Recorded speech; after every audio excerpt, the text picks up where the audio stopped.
आज का question conceptual है। हमें मिनरल को डिफाइन करना है और फिर उसकी केमिस्ट्री, सोर्सेज, एक्सट्रैक्शन और यूजेस को क्लियरली एक्सप्लेन करना है, बिल्कुल एग्जाम आंसर स्टाइल में। सबसे पहले मिनरल का मीनिंग क्लियर करते हैं।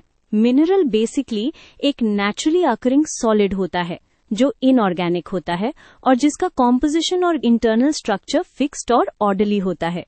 ये पॉइंट्स लिखने से डेफिनेशन कंप्लीट लगती है। अब इसकी केमिस्ट्री का मतलब होता है मिनरल का केमिकल कॉम्पोजिशन और बॉन्डिंग।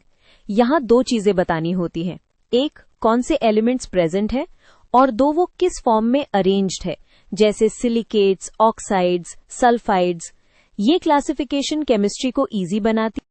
केमिस्ट्री को एग्जाम में स्ट्रांग बनाने के लिए एक दो एग्जाम्पल्स ऐड करना स्मार्ट मूव होता है। एग्जाम्पल्स से टीचर को तुरंत दिखता है कि आपको क्लासेस समझ आती हैं, सिर्फ रट्टा नहीं। अब सोर्सेस का पार्ट। सोर्स का सिंपल मीनिंग है मिनरल्स कहाँ मिलते हैं। यहाँ जियोलॉजिकल सेटिंग लिखना होता है, जैसे igneous rocks, sedimentary layers, metamorphic zones और समटाइम्स रिवर डिपॉजिट्स। इससे आंसर कंप्लीट और प्रैक्टिकल लगता है।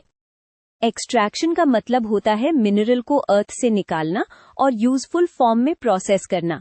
यहाँ सीक्वेंस याद रखो, माइनिंग, कॉन्सेंट्रेशन, एक्सट्रैक्शन/मेटलर्जी, रिफाइनिंग। ये फ्लो लिख दोगे तो स्टेप वाइज क्लैरिटी आ जाती है। यूजेस वाला पार्ट इजीएस्ट है, बस कैटेगरी वाइज लिखो। मिनरल्स का यूज मेटल्स बनाने में, कंस्ट्रक्शन में, एग्रीकल्चर में फर्टिलाइजर्स के थ्रू और इंडस्ट्री में केमिकल्स और इलेक्ट्रॉनिक्स तक होता है। थोड़े एग्जाम्पल्स ऐड करोगे तो मार्क्स और सिक्योर हो जाते हैं। एंड में एक शॉर्ट समरी लाइन लिख देना बेस्ट प्रैक्टिस होती है। इससे आंसर को क्लोजर मिलता है और एग्जामिनर को भी कंप्लीट स्ट्रक्चर दिख जाता है। Definition, chemistry, sources, extraction, uses,